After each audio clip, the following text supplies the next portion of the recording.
नमस्कार,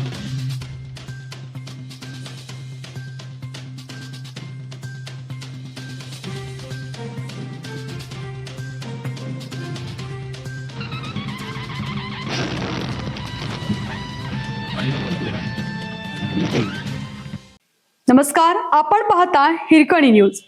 हिरकणी न्यूज प्रत्येक क्षण ताज्या घडामोडी आणि महत्त्वाच्या प्रत्येक बातमीसाठी नेहमी तत्पर. सांगली बाजार समितीच्या त्रिभाजनाला स्थगिती.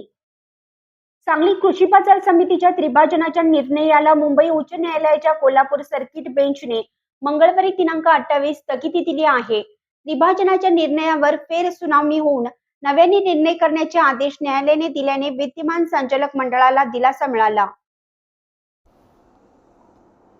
त्यामुळे सांगली, जत आणि कवठे महांकाळ या तिन्ही भागातील बाजार समितीचे कामकाज तुर्तास पूर्ववत एकत्रच सुरू राहणार असून प्रशासनाच्या नियुक्तीची अंमलबजावणीही सध्या थांबली आहे. राज्य शासनाने 100 दिवसाच्या कृती कार्यक्रमाअंतर्गत तालुका स्तरावर स्वतंत्र कृती उत्पन्न बाजार समित्या स्थापन करण्याचा निर्णय घेतला आहे. त्यानुसार राज्यातील 58 तालुक्यांमध्ये नवीन बाजार समित्या स्थापन करण्याच्या योजनेत सांगली बाजार समितीच्या त्रिभाजनाचाही समावेश करण्यात आला होता. त्यानुसार 6 एप्रिल रोजी शासनाने सांगली, जत आणि कवठे महांकाळ अशा 3 स्वतंत्र कृषी उत्पन्न बाजार समितीच्या स्थापनेची अधिसूचना जारी केली. त्यानंतर विद्यमान संचालक मंडळ बरखास्त करण्यात आलं.